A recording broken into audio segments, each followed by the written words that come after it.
주님의 말씀은 지난주에 보았던 본문의 말씀과 동일합니다. 오늘은 선한 열매와 악한 열매, 나쁜 열매라고 되어 있는 그 말씀의 주제를 맞추어 한번 상고해 보려고 합니다. 예수님의 말씀을 가출이 한 목소리로 봉독하겠습니다.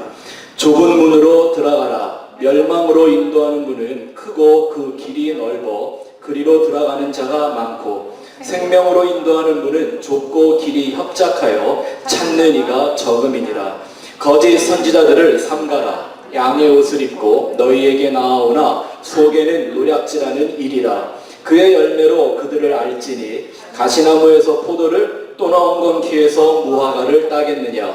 이와 같이 좋은 나무마다 아름다운 열매를 맺고 못된 나무가 나쁜 열매를 맺나니 좋은 나무가 나쁜 열매를 맺을 수 없고 못된 나무가 아름다운 열매를 맺을 수 없느니라. 아름다운 열매를 맺지 아니하는 나무마다 찍혀 불에 던지우리니라. 이러므로 그의 열매로 그들을 알리라. 아멘. 지난주에는 좁고 협착함이라는 말이 어떤 그 문이나 길의 크기나 넓이에 관한 것이 아니라 예수라고 하는 구원의 유일성을 강조하는 의미인 것을 우리가 지난 시간에 함께 배웠습니다. 구원의 문이란 누구든지 들어갈 수 있는 문이지만 아무에게나 열어주는 문은 아닌 것을 명심해야 합니다. 아무나 무조건 수용하고 포용하는 그런 문이나 그런 길이 아닙니다. 여러분, 교회의 문이 넓다고 구원의 문도 넓다고 생각하면 그건 정말 오산입니다. 아마 모든 종교 중 교회 다니기가 제일 쉽지 않을까요, 사실? 무슨 이슬람처럼 시간 맞춰 기도하라고 합니까? 불교처럼 수백 번, 수천 번 혹은 수만 번까지 절을 하라고 합니까? 어쩌면 모든 예식이나 형식들 혹은 직분을 주는 어떤 규범들이 본다면 기독교처럼 간편하고 자유로운 종교가 또 있겠습니까? 도대체 예수님은 좁고 협착하다고 하신 문과 길이 오늘날 왜 이렇게 넓어진 것일까요? 여러분, 교회가 예수님보다 더 관대해지는 건 정말 위험한 일입니다. 맞습니까? 이 말은 다른 종교들보다 규칙이나 형식들이 까다롭고 어려워야 한다는 말은 아닙니다. 그런 것들은 본질이 아니기 때문이죠. 오히려 그런 건 약화되는 게 좋은 일입니다. 그 구원의 문으로 생명의 길로 들어가는 유일한 조건이 오직 예수의 은혜와 진리라는 신앙을 약화시켜서는 절대 안 됩니다. 그 구원의 문을 좁게 만드는 것이 뭔가요? 무엇이 과연 예수님이 말씀하신 그 구원의 문이 좁을 수밖에 없고 생명으로 인도하는 문은 좁고 협착할 수밖에 만드는 것인가요? 그게 바로 예수라는 은혜와 진리입니다. 그 은혜가 그 문을 좁게 만드는 것이고 그 진리가 그 길을 협착하게 만듭니다. 왜죠? 하나님의 은혜라는 건, 하나님의 진리라는 건 우리 인간들이 가지고 있는 본성이나 이성과 가장 대조적이고 반대적인 것이기 때문입니다. 인간의 자존심, 인간의 능력, 인간의 가능성, 인간의 양심, 인간의 선한 의지, 이런 걸 하나도 인정해주지 않는 게 바로 예수로 증거하신 은혜요. 인간의 좋은 생각들, 인간의 사상과 철학들, 그 어떤 것으로도 구원받을 수 없다고 주신 것이 예수라는 진리이기 때문입니다. 그러니 그 문이 좁아지는 까닭은 은혜 때문이고 그 길이 협착해질 수밖에 없는 까닭은 예수라는 진리 때문입니다. 그 십자가라는 은혜와 진리는 하나님이 모든 인생을 초청하시는 가장 큰 문이고 넓은 길이지만 정말 자기를 철저하게 부인하고 자기 십자가를 지며 예수를 따르지 않는 한 그 은혜와 진리라는 문과 길은 열리기는커녕 찾아볼 수도 없게 되어 있는 것이기 때문입니다. 여러분, 우리가 예수를 정말 신중하게 잘 믿고 있다면 이 예수의 십자가라는 은혜와 진리가 왜 나같이 착하고 진실하게 사는 사람을 천국에 못 들어가게 만드는 조건들이 되는가를 생각해 볼 수 있었어야 합니다. 제 말의 뜻이 이해가 됩니까? 나는 정말 착한 사람이고 양심적이고 누구 하나 손해를 끼쳐본 적이 없는 그런 좋은 사람인데도 불구하고 나를 천국에 못 들어가게 만드는 걸림돌이 있는데 그게 뭐예요? 예수라는 은혜와 진리다라는 겁니다.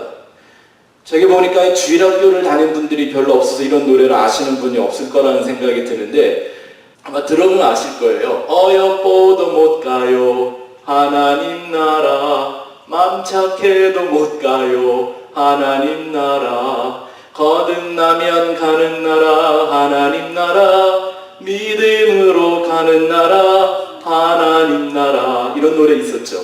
어여뻐도 안 되고요, 마음이 착해도 안 된대요. 근데 돌이켜보면 안타까운 게 뭐냐면 그 시대 그 노래를 부를 때 누구 하나 그 거듭남이 뭔지 믿음이 뭔지에 대해서 가르쳐준 사람들이 없어요. 노래만 불렀지, 말로만 배웠지. 근데 왜 어여쁜 사람도 마음이 착한 사람도 천국에 못 들어가게 가라막고 있는 게 뭘까요? 예수라는 은혜와 진리더라는 사실입니다. 이런 질문을 해보자 하는 사람들은 어쩌면 아직도 그 예수의 은혜와 진리가 뭔 줄을 잘 모르기 때문일 것입니다. 생각해 보세요. 질문을 해본 적이 없는데 얻은 답을 얻었을 리가 없지 않습니까? 예수님은 인생이 자기의 힘으로, 자기의 능력으로, 자기의 양심으로 천국에 들어가는 것이 마치 낙타가 바늘귀에 들어가는 것만큼이나 힘들고 어려운 불가능한 일이라고 말씀하셨습니다. 이 예수님의 전도를 받은 제자들의 반응이 어떠했습니까? 아, 그러면 나 같은 사람도 조금만 노력하면 천국에 들어갈 수 있겠구나 라고 했나요? 아니요. 그들의 반응은 이랬습니다. 과연 구원이라는 게 그렇게 힘들고 좁고 협착한 길이면 어찌 나 같은 자가 구원받을 수 있을까? 과연 그 문으로 들어갈 수 있는 사람들이 이 세상에 있겠는가? 하고 한탄을 했습니다. 여러분, 이것이 정말 예수 그리스도의 복음을 들은 사람들에게서 나타나는 온전한 반응이어야 합니다. 나 같은 죄인이 과연 그렇게 구원받을 자격이 있겠는가? 이런 반응과 두려움이 십자가의 은혜와 진리라는 복음을 믿는 것과 아는 것에 하나가 되고 있음을 보여주는 시작입니다. 그리고 그 두려움과 그 말씀에 대한 반응이 그 좁은 문을 향하고 좁고 협착한 길을 찾기 원하는 그 소원이 신앙의 전부여야 합니다. 그것이 시작이고 목적이기 때문이죠. 이런 구원의 길, 좁은 문, 생명의 길을 가는 그 길이 여러분 가다 보면 넓어지겠습니까? 혹 쉬워지겠습니까? 아니면 익숙해질까요? 교회를 다녀보니까 예수 믿는 거 별거 아니더라. 이 교회 다니기란 마음도 편해지고 가정에도 평화가 찾아오고 착하게 살다 보니까 좋은 일도 생기고 교회 다니는 거 괜찮더라 라고 얘기하는 사람들은 교회를 진짜 안 다녀본 사람들입니다. 그 길은 가면 갈수록 여전히 좁고 협착하며 그 문은 절대 넓어지지 않는다는 걸 예수의 은혜와 진리를 붙드는 사람들만이 알 수 있는 것이기 때문입니다. 그런데 일단 믿는다고만 말하면 누구든지 구원을 받은 거고, 구원이 뭔지도 모르는 사람들에게 교회 회원이 돼서 착한 일 하고 복 받으라고 얘기하고, 그렇게 살다 보면 인생의 성공과 번영과 같은 넓은 문, 넓은 길이 열린다고 말하는 건 도대체 어디서 가져온 교리입니까? 여러분, 이걸 제일 잘 가리키는 이단이 구원파라는 거 아십니까? 이 구원파의 함정은 뭐냐면 맨날 구원하는데 구원이 뭔 줄 적당히 가리키고 넘어가는 겁니다. 자기 스스로의 깨달음이라는 걸 구원이라고 말하고 무조건 거듭남의 과정이 있거나 말거나 머리로 이해만 됐으면 그 다음부터는 구원파의 괴수가 되게 만드는 게 구원파입니다. 오늘은 이 좁은 문, 좁고 협착한 길이라고 하는 이 생명의 길에 대한 말씀을 예수님이 의미를 더욱더 분명히 해주시기 위해서 거짓 선지자라는 것을 동원하고, 이 좋은 나무는 절대 나쁜 열매를 못 맺고 나쁜 나무가 절대 좋은 열매를 맺지 못한다라고 말씀하신 이 의미를 좀 같이 잘 생각해 보려고 합니다. 좁고 협착한 그 문과 생명의 길의 대조적인 개념으로 예수님은 갑자기 거짓 선지자들을 등장을 시킵니다. 그리고 그 좁은 문으로 들어가고 내가 좁고 협착한 생명의 길을 가고 있는지 아닌지는 뭘 보면 알 수 있다? 열매가 있는데 그 열매들로 분별할 수가 있다라는 겁니다. 아름다운 열매와 나쁜 열매로 이렇게 번역을 해놨는데 직역을 하면 선한 열매와 악한 열매입니다. 말 그대로 우리는 이 아가토스와 칼로스, 카코스와 페네로스 이거를 전에 잘 배워서 기억하시죠? 이거 본 기억나시죠? 아가토스와 칼로스라는 두 가지 선을 성경이 얘기하고 있는데 아가토스는 하나님이라는 절대적인 선, 누구도 흉내낼 수 없고 가까이 갈 수 없는 그 하나님의 선을 말하는 것이고 그것이 무엇인가를 우리에게 알리며 그 하나님의 선으로 우리를 끌고 가는 선을 칼로스의 선이라고 하는데 오늘 여기 사용된 아름다운 열매라고 할 때 이 아름다운 말이 칼로스입니다. 그러니까 그 선한 열매, 이 열매는 뭘 상징하는 거여야 돼요? 나한테서 맺혀지는 어떤 착한 행실이나 좋은 일들이 아니라 나로 하여금 하나님의 선하심이 드러나게 하는 그 일을 말하는 거죠. 반대로 나쁜 열매라는 건 뭐예요? 페네로스라는 것은 똑같이 절대악, 거짓, 마귀 이것을 갖고 있는 뜻이 카코스라는 건데 그것의 거짓과 속임수로 끌고 가는 걸 나쁜 열매 페네로스라고 얘기하고 있는 겁니다.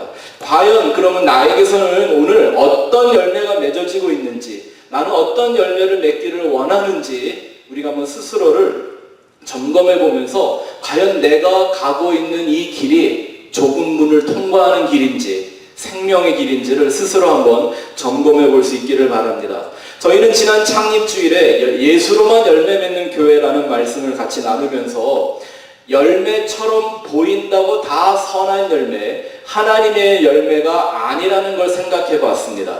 기억나십니까? 기억이 안 나면 한번 꼭 다시 들어보시기를 권해드립니다. 여러분, 현대 기독교가 크게 오해하고 착각하고 있는 게 바로 이런 부분입니다. 통상 무엇을 열매라고 합니까?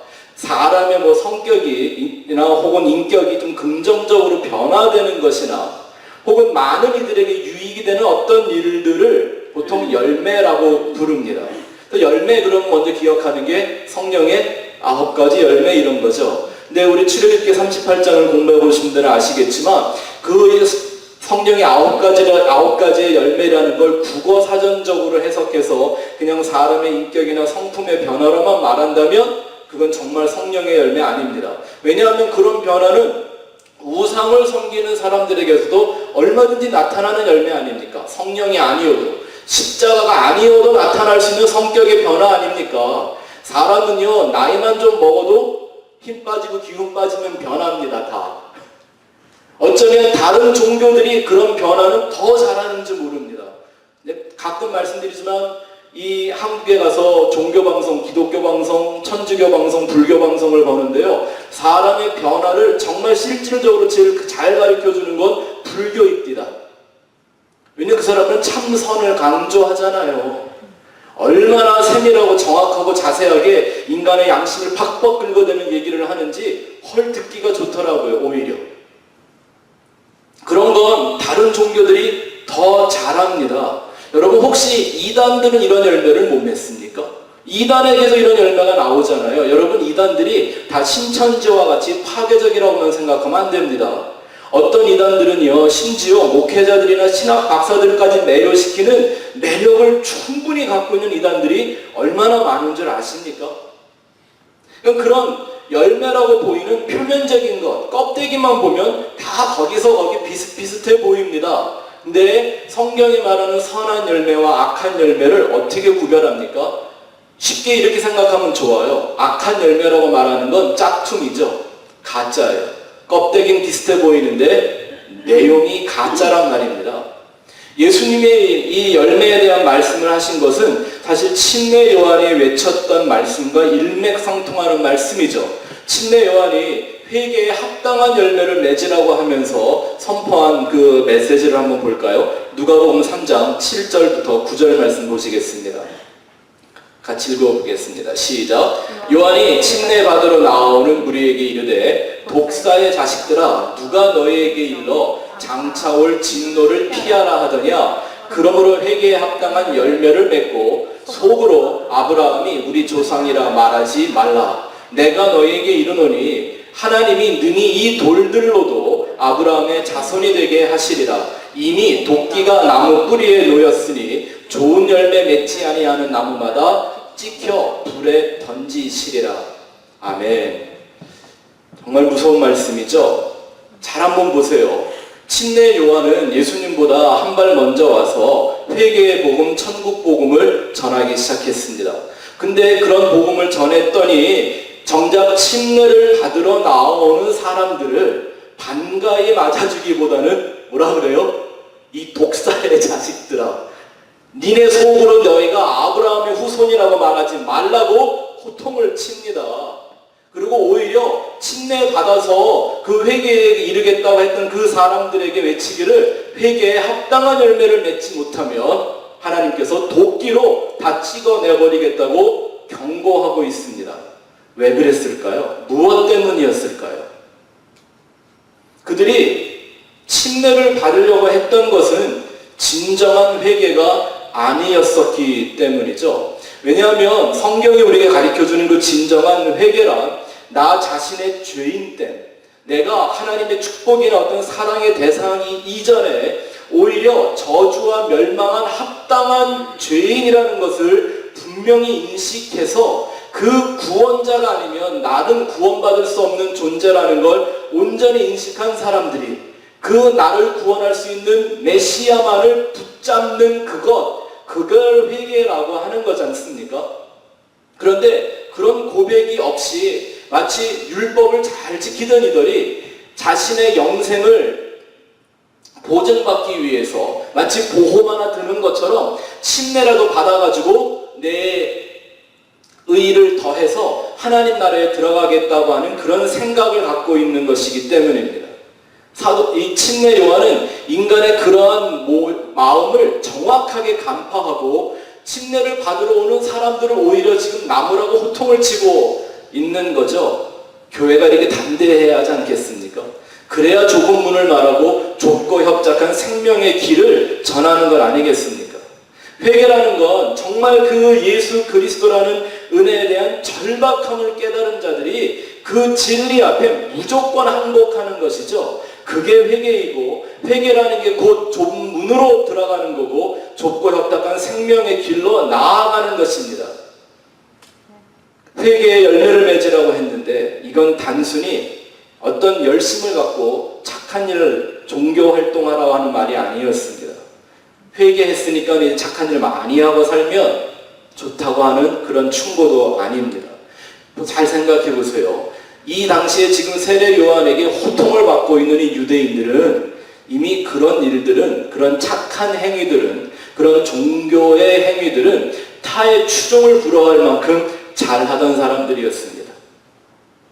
그죠? 그 사람들에게 그거 잘하라고 얘기하는 건 지금 말이 안 되잖아요. 그런 걸로만 따진다면 이 사람들은 칭찬받고 상받아야 하는 사람들입니다. 근데 그들을 호통을 친다는 얘기는 그런 일 하라고 얘기하는 게 아니죠. 그래서 누가복음 3장 10절 이후에 그 회개의 열매가 어떤 것인가에 대한 얘기를 하는데 그냥 들어보세요. 이런 얘기를 합니다. 2벌 옷도 가지지 마라. 옷이 2벌 있는 사람들은 반드시 그 하나를 없는 사람들에게 나눠줘라. 먹을 게 충분한 사람들은 그거 혼자 쌓아놓지 말고 없는 사람들에게 돌려줘라. 세리는 정해진 것 이상의 세금을 걷지 말고 군사들은 자기의 월급 이상의 그 어떤 것도 사람들에게 요구하지 말라. 이런 얘기를 합니다. 이걸 회개의 열매라고 말해요. 아마 이 침례 요한이 이런 소리를 했을 때 유대인들이 콧방귀 꼈을 겁니다. 야, 그런 건 우리가 나면서부터 오늘까지 한 일인데 뭔 소리를 하는 거야? 말을 못 알아들으면 그런다니까요. 2벌 옷을 입지 말라는 게 뭡니까? 여러분 옷이 몇 개 있으세요? 오늘도 아침에 클래스들이 딱 열고 오늘도 내가 어떤 걸 입고 나가면 좀 격조 있어 보일까 이러고 고르고 오시지 않았습니까? 여러분들은 최소한 옷이 2벌 이상 다 있는 분들인데 왜 이렇게 옷을 모아놓고 사는 거죠? 밥은요? 우리가 때마다 끼니 때마다 음식을 구해 먹는 사람들 아니잖아요. 적어도 우리는 지금 이 지구에 종말이 온다고 그래도 한 일주일 이상은 먹고 살 걸 냉장고에 다 정해놓고 사는 사람들이잖아요. 그럼 이건 회개의 열매 아니네요. 그쵸? 세리나 군사들, 자기 얻은 소득의 풍요를 위해 살아가는 이런 것들에 대한 지적을 합니다. 중심된 내용이 뭘까요? 이 세상에 희망을 두지 말고 자기를 위해 살지 말고 오직 하나님을 향한 온전한 거듭남에 이르라고 하는 그런 말씀이지 않습니까? 자기 사랑, 자아 숭배에 중독되어 율법을 이용해서라도 자기의 자존심을 챙기고 마치 아벨을 죽이고 쫓겨난 가인이 자기를 보호하기 위해 성을 쌓고 음식을 비축하고 풍요를 자기의 희망으로 삼았던 것 같은 그런 어떤 옛사람의 행위를 십자가에 못 박아버리는 그 삶의 열매들, 그걸 지금 선한 열매라고 하는 거죠. 이 옛사람의 본성은 여전히 세상에 대한 희망을 버리지 못하고 살아갑니다. 성경은 그게 반드시 멸망으로 끝날 거라고 얘기합니다. 그런데 문제는 오늘날 기독교가 세상의 희망과 욕망을 하나님의 소망으로, 세상의 안전함을 하나님의 평안으로, 인간의 욕심을 채우는 것을 하나님의 축복이라고 변제시켜 가르치기도 하고 배우기도 하는 이런 변태적인 행위를 멈추지 않습니다. 예수님은 그걸 바로 거짓 선지자들의 악한 열매라고 말씀하는 겁니다. 여러분, 거짓 선지자들이 맺는다는 이 나쁜 열매, 악한 열매라는 게 어떤 걸까요? 이게 사람이 보기에 아주 부정적이고 더럽거나 부도덕하거나 가치 없게 여겨지는 그런 것들일까요? 아니죠. 오히려 사람들에게 칭찬받고 존경받고 부러움을 사는 열매들일 수도 있다는 걸 잊지 말아야 합니다. 얼마든지 세련되고 화려하게 악한 열매를 맺을 수 있다는 거죠. 더 큰 문제는 하나님의 이름을 빙자해서 하나님의 것을 통해서도 얼마든지 나쁘고 악한 열매가 맺어질 수 있다는 거 아십니까?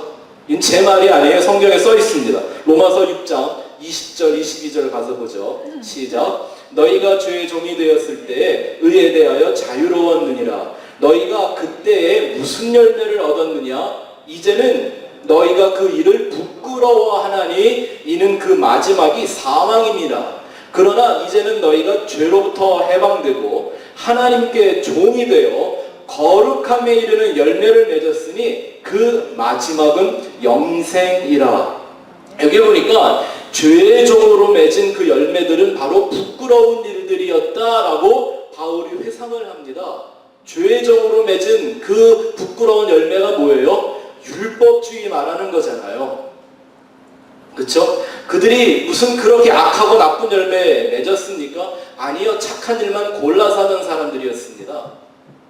하나님의 율법을 2000가지가 넘게 만들어 놓고 그걸 신봉했던 사람들이죠. 그 당시 유대인들은 하나님을 위한다고 하면서 율법의 행위를 완전하게 지키면서 사람들한테 칭송을 받던 사람들이었습니다.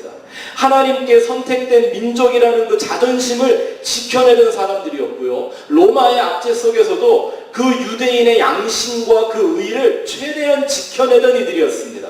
그런데 바울은 그 일들은 부끄러운 열매였고 그 마지막은 사망이라고 말하고 있습니다. 왜요? 사람이 무엇을 하든지 죄인이라고 하는 그 옛사람이 부인되어지고 파괴되지 않으면 그것을 감추기 위하여 입는 것으로, 먹는 것으로, 사는 것으로 혹은 돈이나 명예로 그걸 감추고 숨기고 살아야 하기 때문입니다. 그건 여전히 자기 자신을 주인으로 삼는 것이고 영생의 구원에 이르지 못하는 사망의 행위라고 바울이 말하는 거죠. 그래서 반드시 하나님께만 종이 되어야 거룩함에 이르는 열매가 된다고 말하는 겁니다. 그래서 잠 맥카더와 같은 목사님들은 Lordship Salvation을 가리키죠. 왜요? 하나님이 주인된 인생의 주인이 바뀌지 않고는 절대 하나님의 나라에 들어갈 수 없다라는 것을 가르치는 내용입니다. 그렇다면 예수님이 말씀하시는 선한 열매라는 건 도대체 뭘 말할까요? 여러분, 성경 전체를 보면 이 선한 열매라는 건 두 가지밖에 없습니다. 첫째는 예수 그리스도입니다. 잠자는 자들의 처음 열매가 되신 예수 그리스도. 예수님이 잠자는 자들의 첫 열매였다 그러면 그 이전에는 열매가 있었다 없었다? 없었다는 얘기죠. 예수님이 첫 번이라면 오직 예수 그리스도라는 분이 십자가와 부활로 잠자는 자들의 첫 열매가 되셨다고 하니까 성경이 말하는 첫째요 본질적인 열매는 뭘 말하는 거예요? 예수라는 열매밖에는 없는 겁니다. 그렇다면 성경이 말하는 두 번째 열매, 성도들 보고 맺으라고 하는 그 열매는 바로 뭡니까? 그 첫째 열매이신 예수 그리스도와 하나 되어 그 아들의 형상을 본받기 위하여 끊임없이 거듭나는 성도들을 말하는 것이죠. 그 예수로만 맺어지는 열매들 말입니다. 양의 탈을 쓴 그런 존재들 말고 말입니다. 속사람은 변화되지 않은 그런 존재들이 아니라 내 안에 모든 것이 예수 그리스도의 은혜와 진리로 하나가 되어져가는 존재들을 말하는 거죠. 이것이 우리가 공부했던 천지창조 셋째 날의 계시입니다. 천지창조 과정을 기억하십니까? 셋째 날 하나님이 씨 가진 채소와 씨 맺는 열매들을 맺으십니다. 여러분이 다 아시는 것처럼 그 씨는 바로 예수님을 말하는 거죠. 그 씨를 가진 열매는 씨인 예수를 갖고 있는 성도를 말하는 겁니다. 잘 생각해 보세요. 과학적으로만 말하면 이런 식물들은 광합성해야 살 수 있는 거죠. 태양이 있어야 합니다. 그런데 식물 세계는 셋째 날 만들었는데 정작 광합성을 할 수 있는 태양이나 달이나 별은 언제 만들어요? 넷째 날 만들잖아요. 그러니 이 채소, 이 열매는 뭐로만 살아요? 첫째 날 나타난 그 창조의 빛, 그리고 둘째 날 보여진 위의 물과 아래의 물, 위의 물을 설명하는 아래의 물, 다시 말하면 영적인 것을 설명하는 이 세상의 말씀으로 먹고 사는 씨 맺는 채소, 씨 가진 열매여야 한다라는 걸 성경이 가르쳐주는 것입니다. 성경은 이것만 우리에게 가르쳐주고 있죠. 예수 그리스도를 내 생명의 씨로 받은 자들을 성경은 하나님이 심으신 의의 나무라고 말합니다. 의의 나무가 맺는 열매는 뭘까요? 하나님이 의라고 말한 예수밖에 없는 거겠죠. 그러면 그 의의 나무가 된 사람들은 하나님 앞에서 자기의 의가 완전히 깨어지고 사라지고 죽어진 사람들이겠죠. 왜냐하면 죄인이 갖고 있는 그 악과 하나님의 의는 절대 공존할 수가 없는 것이기 때문입니다. 포도나무의 비유도 똑같은 말씀입니다. 성경 전체가 이 열매에 대한 얘기를 하고 있지 않습니까? 성경은 천하에 구원을 얻을 만한 다른 이름을 우리에게 주신 적이 없다고 했습니다. 오직 그 예수의 이름만으로 구원의 문으로 들어가게 되고 생명의 길로 갈 수 있게 되었다는 겁니다. 여기서 이름이란 말은 우리가 전에도 배웠지만 단순히 어떤 호칭이나 명칭이 아닙니다. 이름이라는 말의 히브리 말은 쉔이라는 말인데 그 말을 풀어서 보면 내가 온전히 이해하고 깨달은 말씀 혹은 진리, 그걸 이름이라고 얘기합니다. 그래서 천국에 들어간 성도들을 보면요, 이 사람들은 자기 이름을 갖고 들어가는 게 아니에요.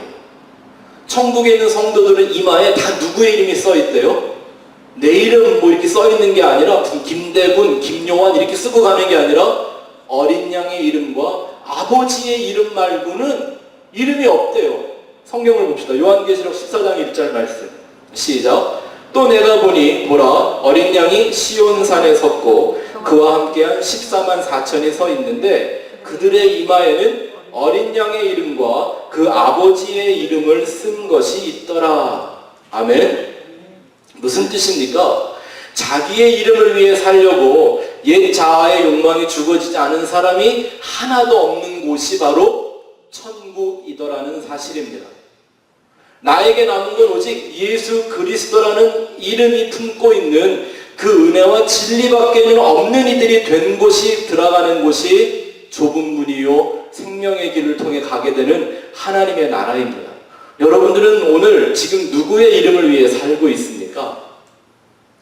우리 유교적 이 전통을 갖고 있는 우리 조상들이 우리 민족을 정말 지옥 가게 만들어 놓은 아주 나쁜 말이 하나가 있습니다. 호랑이는 죽어서 가죽을 남기고 사람은 죽어서 꼭 이름을 남겨야 된대요. 아니요. 자기 이름 위에 사는 사람들은 그 나라에 못 들어간다고 하시지 않았습니까? 우리는 성경이 말하는 거짓과 진리의 본체가 뭔지를 잘 알아야 합니다. 진리의 본체가 예수님이듯 거짓의 본체는 역시 마귀입니다. 예수님은 지금 이 말씀을 통해서 예수 그리스도만을 전하는 진리의 선지자가 있고 마귀적인 사설을 퍼뜨리는 거짓 선지자가 있다고 얘기합니다. 고린도후서 11장에 보면 사도 바울은 그들을 거짓 사도라고도 한대요. 사도라는 이름을 가졌는데 거짓이라는 거예요. 또 속이는 일꾼이라고 합니다. 베드로후서 2장에 보면 그들을 거짓 선생이라고 불렀고요. 갈라디아서 2장에 보면 그들을 거짓 형제라고 불렀습니다. 왜요? 이들은 교회 밖에서 적그리스도의 짓을 하는 사람들이 아니라 교회 안에서 거짓 선지자 노릇을 하던 사람들이었기 때문입니다. 성경이 거짓 선지자라고 정죄하는 이들은 표면적으로 하나님의 존재를 대놓고 부정하거나 그의 말씀을 반대하고 모욕하는 이들을 말하는 게 아닙니다. 오히려 하나님을 잘 알고 잘 믿는 것처럼 보이지만 성경의 말씀을 오해하고 착각해서 참 진리가 아닌 그릇된 사상을 가리키는 겁니다. 맹인이 맹인을 인도하는 것처럼. 이런 말 있죠. 선무당이 사람 잡는다. 이런 걸 좀 복음적으로 이해를 빨리빨리 해야죠. 이런 이들은 이 시대나 신약시대뿐만 아니라 구약시대 내내 있었습니다. 여러분, 인류가 창조된 이후에 이 세상에 거짓 선지자가 없었던 시대는 단 하루도 한순간도 없었다는 거 아십니까? 어디서부터? 에덴 동산에도. 에덴에 어떤 거짓 선지자가 나타났죠? 딱 뱀의 모양을 하고 왔다고 그랬지 않습니까? 하나님의 말씀을 인본주의적인 가르침과 교훈으로 바꾸어서 생명의 말씀으로 오히려 사람들을 사망으로 끌고 가는 그런 종교인들, 그걸 거짓 선지자라고 합니다. 그러니 여러분 이해하고 들으세요. 교회나 혹은 목사 혹은 성도라는 호칭에 절대 속지 마십시오. 교회라고 다 교회 아니고 목사라고 다 목사 아니고 성도라고 다 성도 아닙니다. 여러분들은 저를 통해서 이 기복주의, 신비주의 이런 게 얼마나 나쁜 건지 말씀을 참 많이 들었는데 한번 생각해보죠. 기복주의가 왜 나쁩니까? 여러분 어차피 우리가 한 번 사는 세상 복 받고 잘 사는데 나쁜 거 아닙니다. 저는 여러분들이 이 땅에서 하나님의 그 분복을 누리며 여러분들이 누릴 수 있는 행복을 다 누리는 분들 되시기를 축원합니다. 그거 뭐 나빠요? 좋은 거지. 그죠? 신비주의 왜 나쁩니까? 전능하신 하나님을 믿으니까 그의 신비한 능력을 받아서 남의 못 보는 거 좀 보고 듣기도 하고 말도 할 수 있으면 좋은 거 아니에요? 시한부 종말론 왜 나쁩니까? 아니 어차피 예수님이 도적같이 오시겠다고 말씀했기 때문에 오늘이라도 그 예수님 오시면 만날 준비하고 살자고 하는 건데 그게 나빠요? 이 세상을 부정적으로 사는 것보다 긍정적으로 사는 거 좋잖아요. 그죠? 힘들고 어렵고 비참하게 사는 것보다 번영과 형통으로 나아가는 게 참 좋은 것들이잖아요. 이런 건 우리 인생들에게 필요한 거고 누구나 살면서 내가 얻기 위해 노력하는 것들이기도 합니다. 그 자체가 문제가 있다는 게 아니라 문제는 그건 기독교 신앙과 복음이 아니다라는 거죠. 왜요? 그 안에 뭐가 없기 때문에? 구원이 없기 때문에, 생명이 없기 때문에. 무슨 세상에 축복의 구원이 있습니까? 무슨 신비한 능력들의 구원이 나타납니까? 아니거든요. 그게 나에게 필요하고 유익한 것일지는 모르겠지만 구원의 길이 아니라는 것 때문에 문제가 되는 거죠. 정말 심각한 문제는 이러한 미신적인 사상들이 오늘날 예수의 십자가의 복음과 마치 엿바꿔 먹은 것처럼 바꿔져 버렸다는 것 때문입니다. 제가 오늘 왜 이렇게 좀 이런 얘기를 힘주어 말하냐 하면요.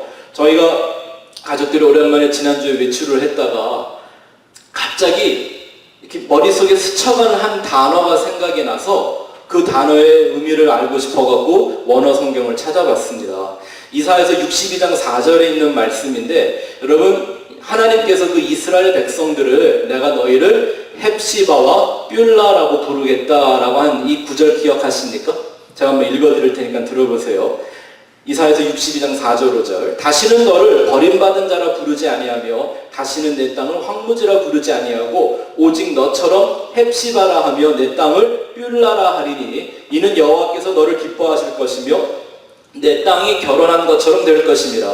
마치 청년이 처녀와 결혼함 같이 내 아들들이 너를 취하겠고 신랑이 신부를 기뻐함 같이 내 하나님이 너를 기뻐하시리라. 아멘. 예수 그리스도의 구원을 말하고 있는 말씀이잖아요. 근데 그렇게 구원된 성도들을 하나님이 헵시바와 뷸라라고 부른다는 거예요. 이 말의 뜻이 뭐냐 하면 이 구절 속에 설명이 다 들어있어요. 헵시바라는 말은 단적으로는 기쁨이란 말인데 정확하게 번역을 하면 내가 정말 간절히 원하던 그 기쁨이라는 뜻이 헵시바라는 거예요. 또 뷸라라는 말은요, 나와 결혼한 자라는 뜻을 갖고 있는 말이 뷸라입니다. 성경에서 이런 걸 본 적은 있으시죠?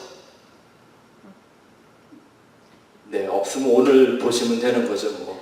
네, 오늘 보면 다 아는 거예요. 먼저 하려나 늦게 하려나 알고 나면 똑같은 거니까. 자, 알게 해드릴게요.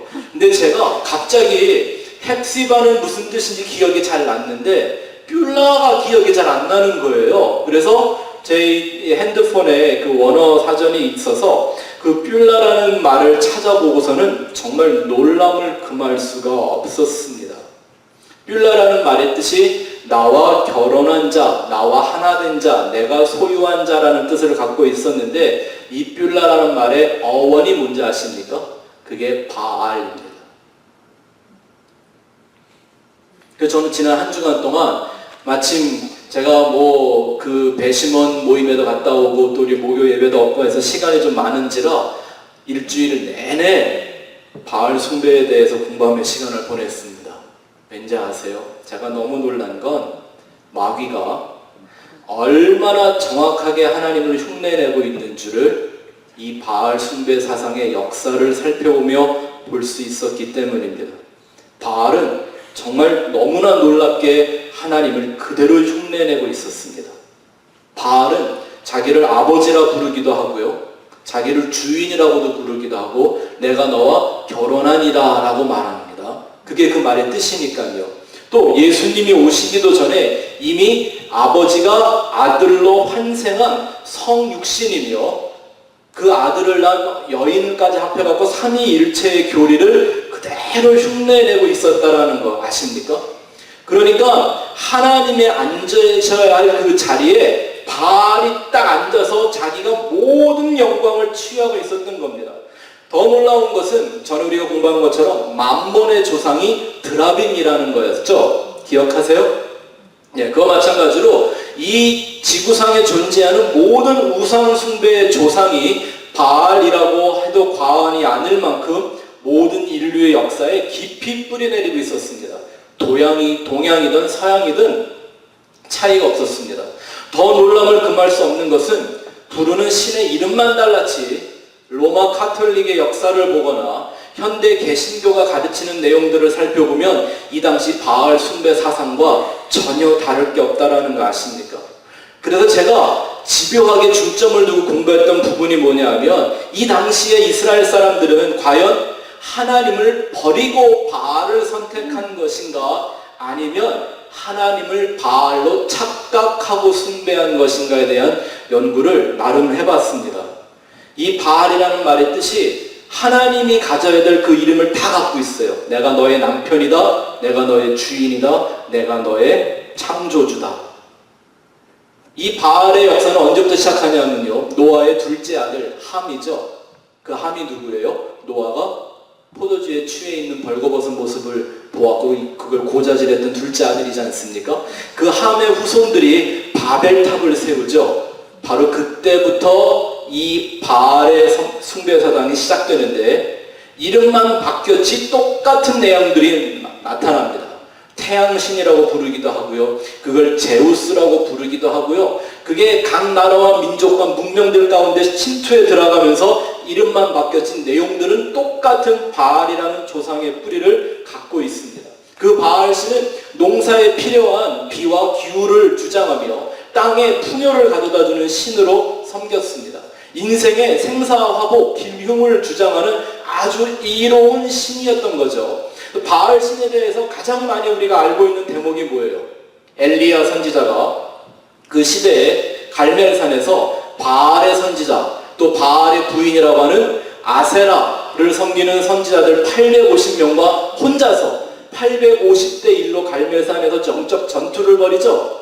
여기서 하나님의 불이 제단에 떨어졌다고 하는 건 사건이지 목적이 아닙니다. 이 전투의 목적은 뭐냐면 어떤 이가 진정 여호와 하나님인가를 밝히자고 하는 개혁적인 의미가 담겨있는 영적 전투였습니다.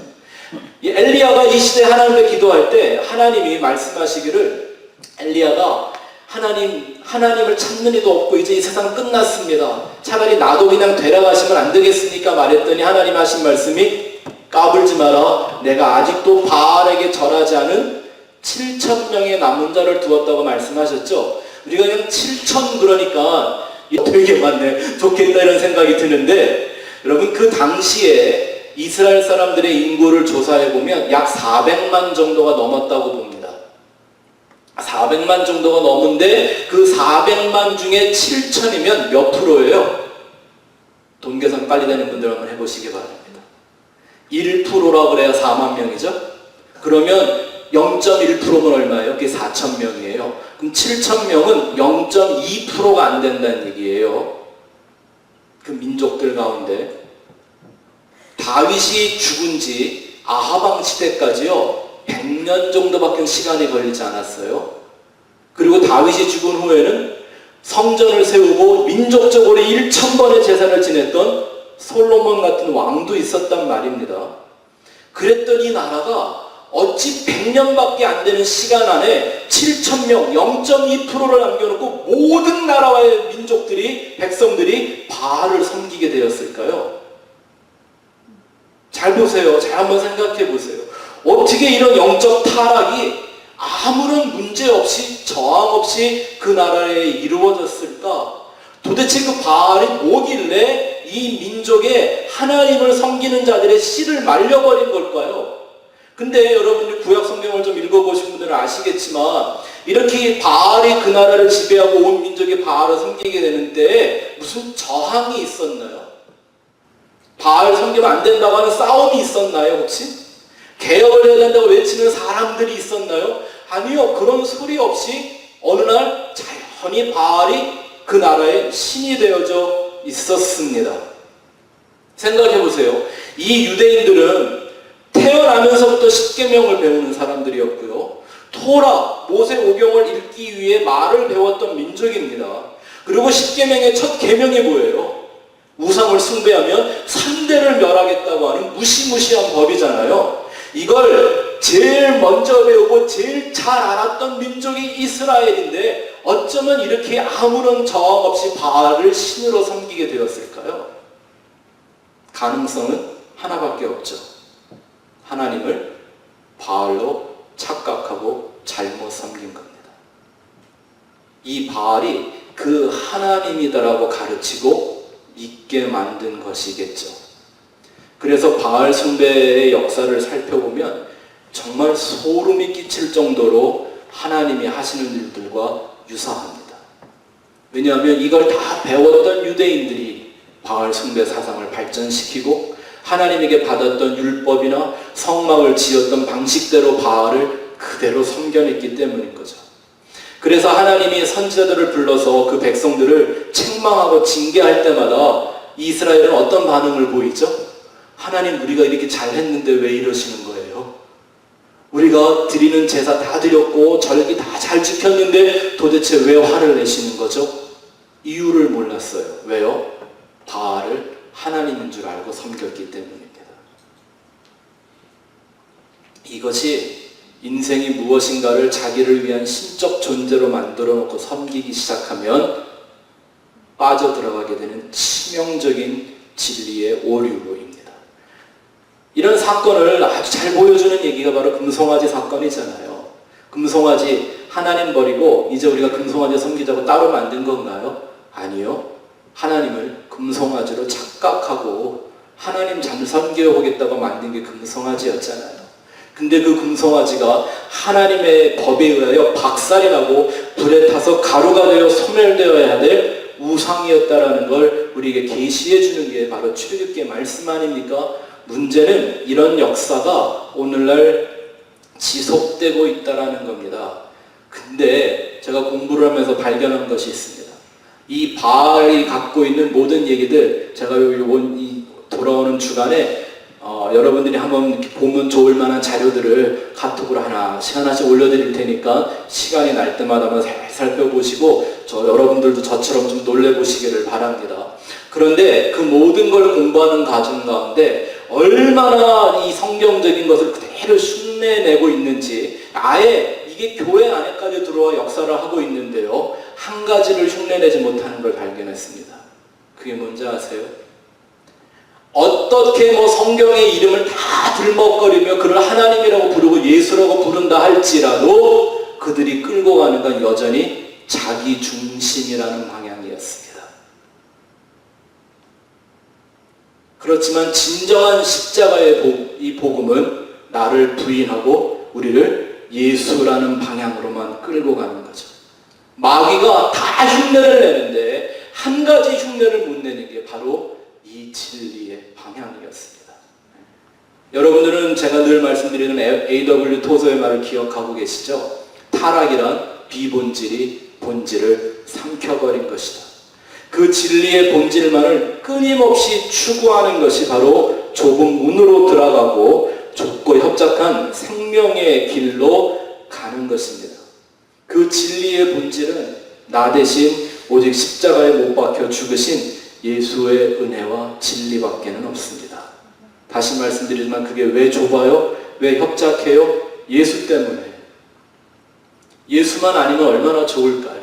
뭘 믿어도 된다 그러고 아무렇게나 믿어도 잘만 믿으면 된다고 하면 얼마나 좋겠습니까? 근데 그 예수 때문에 아무나 그 천국에 못 들어간단 말입니다. 성경의 말씀 보겠습니다. 로마서 9장 30절 33절 시작. 그런즉 우리가 무슨 말을 하리요? 의를 따르지 아니한 이방인들이 의를 얻었으니 곧 믿음에서 난 의요. 의의 법을 따라간 이스라엘은 율법에 이르지 못하였으니 어찌 그러하냐? 이는 그들이 믿음을 의지하지 않고 행위를 의지함이라. 부딪힐 돌에 부딪혔느니라. 기록된 바 보라 내가 걸릴 돌과 거치는 바위를 시온에 두노니 그를 믿는 자는 부끄러움을 당하지 아니하리라 함과 같으니라. 지금 여기에 이 걸림돌 거치는 바위가 누구예요? 예수예요. 예수. 또 다른 말씀은 이 반석 위에 서면 살겠지만 이 돌이 머리 위로 떨어지면 다 가루를 내버린다고 그랬습니다. 여러분, 예수와 함께 가는 길이 좁고 협착한 것이 아니라 그 예수가 좁고 협착함의 이유인 것을 잘 이해해 보시기 바랍니다. 왜죠? 들어보세요. 예수를 내 가족들보다 더 사랑하지 않으면 안 되는 거래요. 내 생명보다, 내 목숨보다 예수의 목숨을 더 가치 있게 여겨서 그 예수를 위하여 내 목숨을 버려야 된대요. 그렇게 좁은 거예요. 그렇게 협착한 것이고요. 여러분, 오늘 나의 삶 속에서는 지금 이런 선한 열매가 맺어지고 있습니까? 자기 자신과 세상에 대한 집착을 버리는 이 열매가 맺어지고 있나요? 의미도 가치도 없는 세상의 칭찬이나 인기에 대한 미련을 정말 미련 없이 떨쳐버리는 열매가 맺어지고 있습니까? 그저 인간적인 시기와 질투만 일으키고 악마적인 본성만을 부추기는 자존심에 빠지지 않도록 나 자신을 날마다 십자가에 못 박는 열매를 맺고 있습니까? 그게 아닌 그냥 교회 생활들은 그 자체가 거짓이고 그 자체가 악한 열매들인 것입니다. 그렇게 예수 안에서만 누리게 되는 진정한 자유와 행복을 자랑하며 그 십자가의 도만을 사랑하는 열매를 여러분들 오늘 맺고 계십니까? 아니면 적어도 그것을 알기 위하여 추구하고 계십니까? 참 이 진리의 본질인 십자가의 도에는 관심조차 없고 연구는 더더욱 안 하는 무책임한 사람들이 오늘날 교회에 서 있습니다. 정말 위험한 시대입니다. 여러분, 기독교는 이 진리의 본질을 잃어버리면 더 이상 기독교도 아니고 복음도 아닙니다. 바알을 숭배하는 것들이 기독교의 단어들만 사용하면서 성도들의 영혼을 유린하고 있는 겁니다. 과연 오늘 사람들의 눈에 화려하게 보이는 기독교가 진짜 기독교가 맞을까 싶을 정도로 한 주간 두려운 마음을 갖고 이 말씀의 내용들을 생각해 보지 않을 수가 없었습니다. 과연 이 시대에 증거되고 있는 메시지가 생명의 길로 인도하는 십자가의 도일까? 그것이 뭔지를 깨닫는 영혼들이 기도하며 중보하며 이 십자가의 도를 세상에 전하며 살아야 할 이러한 시대를 우리가 살고 있습니다. 여러분의 삶 속에서 그 열매가 드러나며 그 열매가 맺어지는 곳마다 예수 그리스도의 은혜와 진리만이 영광을 나타내는 축복이 있기를 간절히 축원합니다.